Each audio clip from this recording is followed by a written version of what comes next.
Bismillahirrahmanirrahim. Assalamualaikum warahmatullahi wabarakatuh.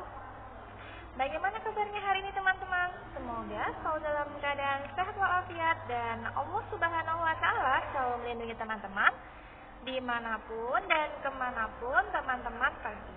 Nah, hari ini kita akan belajar pendidikan agama Islam. Sebelum kita mulai pembelajaran, kita berdoa terlebih dahulu ya teman-teman. Baik, sikap berdoa, tangannya diangkat, kepalanya ditundukkan. Doa sebelum belajar. Bismillahirrahmanirrahim. Rabbi zidni ilman warzuqni fahman. Amin.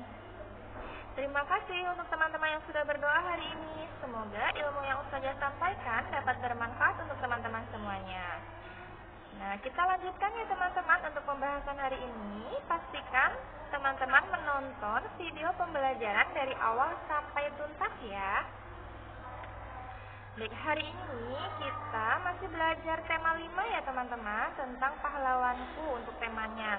Nah, untuk materinya yaitu tentang kisah keteladanan Nabi Harun alaihissalam dan Nabi Musa alaihissalam.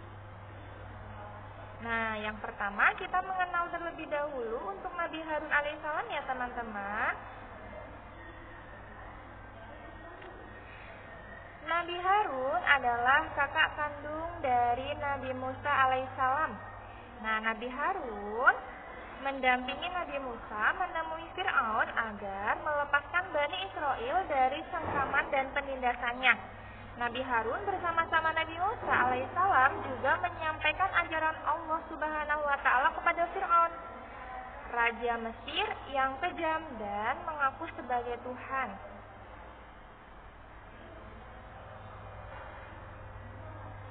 Nabi Harun alaihissalam diangkat oleh Allah Subhanahu wa Ta'ala menjadi nabi dan rasul atas permohonan dari Nabi Musa kepada Allah Subhanahu wa Ta'ala. Ya. Nah, kisah ini terdapat pada Quran surat Al-Qasas ayat 34. Nabi Harun diangkat menjadi nabi dan rasul oleh Allah Subhanahu wa Ta'ala untuk membantu tugas kerasulan dari Nabi Musa alaihissalam. Sehingga Nabi Harun diangkat menjadi nabi sebagai utusan Allah dan merupakan anugerah dan rahmat bagi Musa alaihissalam. Ini juga terdapat pada Quran surat Maryam ayat 53. Nabi Harun alaihissalam memimpin Bani Israel selama ditinggal oleh Nabi Musa alaihissalam. Nah, Nabi Musa meninggalkan Bani Israel karena menerima wahyu dari Allah Subhanahu wa Ta'ala di Bukit Sinai. Selama ditinggal oleh Nabi Musa, kaum Bani Israel membuat kekacauan teman-teman. Nah, dalam suasana seperti itu muncullah seseorang yang bernama Samiri. Nah, Samiri ini mengaku sebagai seorang yang layak menjadi pemimpin Bani Israel. Untuk mengelabui kaum Bani Israel, Samiri membuat patung anak sapi dari emas itu sebagai sesembahan. Sebagian dari kaum Bani Israel terbedaya oleh Samiri, sehingga mereka menyekutukan Allah Subhanahu wa Ta'ala dengan menyembah patung anak sapi yang dibuat oleh Samiri tersebut. Nabi Harun alaihissalam berusaha dengan sekuat tenaga untuk mengingatkan Samiri dan Bani Israel yang terpedaya oleh Samiri agar kembali menyembah Allah Subhanahu wa Ta'ala. Nah, di sini keteladanan yang dapat kita ambil dari kisah Nabi Harun adalah Nabi Harun sangat fasih dan pandai dalam berbicara. Nabi Harun alaihissalam merupakan nabi yang kuat pendiriannya. Oleh karena itu, tidak mudah bagi orang lain untuk mempengaruhi pendapatnya. Nah, itu mungkin hanya kisah singkatnya saja ya teman-teman dari Nabi Harun. Kalau Ustazah sampaikan di sini dan ceritakan semua kisah Nabi Harun tentunya akan panjang waktunya. Teman-teman boleh mencari informasi tentang kisah Nabi pada internet atau di YouTube atau buku-buku cerita kisah Nabi yang lainnya, ya teman-teman.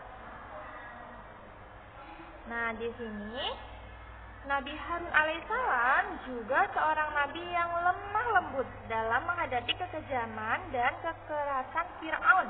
Bersama Nabi Musa alaihissalam, Nabi Harun bisa membawa kaum Bani Israel keluar dari cengkraman kekejaman dan penindasan Raja Fir'aun.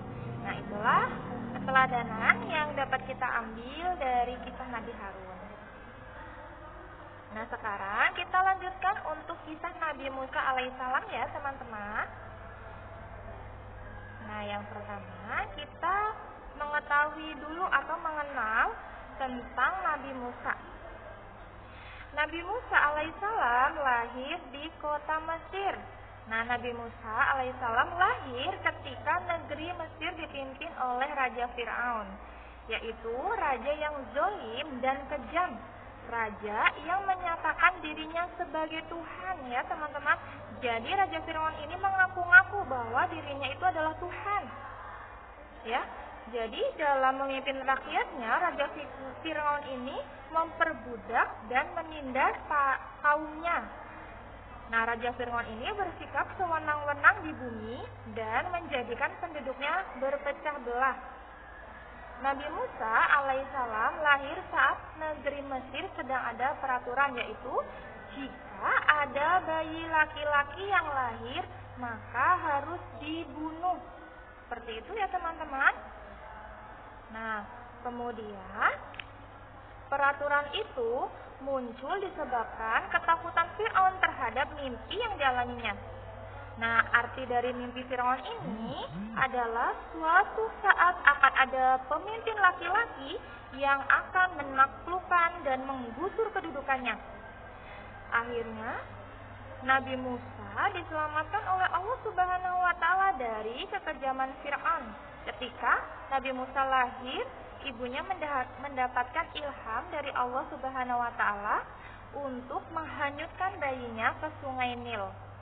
Nah, sampai akhirnya bayi Nabi Musa ditemukan oleh istri Fir'aun.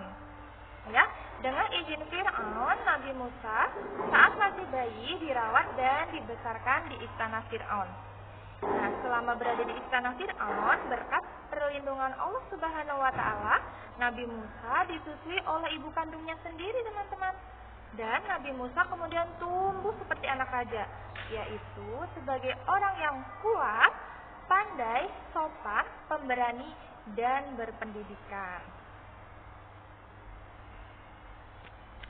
Suatu hari, ketika Nabi Musa sudah beranjak dewasa, Nabi Musa alaihissalam melihat ada pengikut Fir'aun yang sedang berkelahi dengan orang Bani Israel. Nah, Nabi Musa alaihissalam membela orang Bani Israel karena dia yang benar. Tanpa sengaja, Nabi Musa membunuh pengikut Fir'aun tersebut. Nabi Musa merasa dirinya akan dihukum dengan kejam oleh Fir'aun. Nabi Musa akhirnya meninggalkan Mesir menuju negeri Madian. Nah, di negeri Madian, Nabi Musa tinggal bersama Nabi Syuaib alaihissalam. Bahkan Nabi Musa akhirnya dinikahi dengan putri Nabi Syuaib. Ya, Nabi Musa juga bekerja mengembala kambing selama 8-10 tahun. Dengan sifat amanah dan kerja kerasnya, Nabi Musa bisa melakukan pekerjaan itu dengan baik. Nah, di sini Nabi Musa alaihissalam dan keluarganya melakukan perjalanan ke Mesir. Ya, di tengah perjalanan ketika beristirahat, Nabi Musa tiba-tiba melihat api dari jauh dan akhirnya Nabi Musa pun mendatangi api tersebut. Saat Nabi Musa sampai di lembah yang bernama Tua, sambil menghadap kiblat, Allah Subhanahu wa Ta'ala memanggil Nabi Musa, kemudian berfirman kepada Nabi Musa.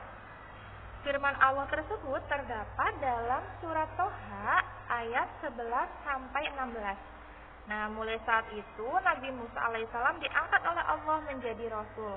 Nabi Musa diutus Allah untuk menyampaikan ajaran kebenaran dari Allah Subhanahu wa taala kepada kaumnya. Nabi Musa juga diberi mukjizat oleh Allah berupa tongkat yang bisa berubah menjadi ular besar dan bisa membelah laut menjadi jalan, serta sinar putih menyilaukan yang keluar dari kedua tangannya. Nah, itulah beberapa mukjizat yang diberikan Allah Subhanahu wa taala kepada Nabi Musa. Nah, di sini keteladanan Nabi Musa yang patut kita contoh atau teladani. Yang pertama itu patuh. Nah, Nabi Musa alaihissalam ini selalu patuh dan siap menjalankan amanah yang diberikan Allah Subhanahu wa taala, walaupun perintah Allah itu berat ya, teman-teman. Nah, yang kedua pemberani. Nabi Musa alaihissalam ini dengan berani datang pada Fir'aun dan mengajak menyembah Allah Subhanahu wa taala. Namun Fir'aun menolaknya dan ingin membunuh Nabi Musa alaihissalam. Yang ketiga, iman yang kuat. Nah, Nabi Musa ini dalam dakwahnya selalu yakin akan pertolongan Allah Subhanahu wa taala meskipun harus berhadapan dengan para penyihir Fir'aun yang terkenal hebatnya ya, teman-teman. Dan yang keempat, keteladanan yang bisa kita teladani dari kisah Nabi Musa yaitu gigih dan pantang menyerah. Nah, dalam dakwahnya Nabi Musa menghadapi berbagai macam rintangan, salah satunya yaitu teror dan ancaman akan dibunuh bagi pengikut Nabi Musa. Akan tetapi Nabi Musa tak henti-hentinya berdoa agar kaumnya dibebaskan dari kejahatan Fir'aun dan pasukannya. Dan yang kelima yaitu sabar. Ya, Nabi Musa dengan sabar menghadapi kekejaman Fir'aun dan terbukti Allah menolong Nabi Musa dengan menenggelamkan Fir'aun dan pasukannya di Laut Merah. Itulah bukti kebesaran Allah Subhanahu wa taala kepada kaum Nabi Musa. Seperti itu ya, teman-teman. Nah, hikmah yang dapat kita ambil dari kisah Nabi Musa dan Nabi Harun yaitu, dan kami ilhamkan kepada ibunya Musa, susuilah dia Musa, dan apabila engkau khawatir terhadapnya, maka hanyutkanlah dia ke sungai Nil. Dan janganlah engkau takut dan jangan pula bersedih hati, sesungguhnya kami akan mengembalikannya kepadamu dan menjadikannya salah seorang rasul. Nah, ini terdapat pada Quran surat Al-Qasas ayat 7. Nah, di sini ada proyek yang harus teman-teman kerjakan. Yang pertama, pilihlah salah satu kisah antara kisah Nabi Harun alaihissalam dan kisah Nabi Musa alaihissalam. Yang kedua, kemudian teman-teman presentasikan salah satu kisah yang sudah teman-teman pilih. Ya, yang ketiga, dokumentasikan dalam bentuk video. Kemudian kirimkan melalui fitur tugas kelas yang terdapat di Classroom. Itulah proyek yang harus teman-teman kerjakan. Ingat ya teman-teman, hanya mempresentasikan saja. Jadi tidak perlu ditulis. Ya, cukup dipresentasikan. Tapi saat mempresentasikan, pastikan tidak fokus melihat buku atau catatan yang sudah teman-teman tulis. Seperti itu ya teman-teman. Alhamdulillah, untuk pembahasan kali ini sudah tuntas. Pastikan teman-teman mempelajari kembali materi yang sudah kita bahas bersama-sama. Sebelum kita tutup, kita berdoa terlebih dahulu ya teman-teman. Sikap berdoa, tangannya diangkat, kepalanya ditundukkan, membaca hamdalah bersama-sama. Alhamdulillahi rabbil alamin. Segala puji bagi Allah, Tuhan semesta alam. Amin. Terima kasih teman-teman yang sudah menonton video pembelajaran kali ini dari awal sampai tuntas. Semoga informasi yang Ustazah sampaikan dapat bermanfaat untuk teman-teman semua. Akhir kata dari Ustazah, wassalamualaikum warahmatullahi wabarakatuh.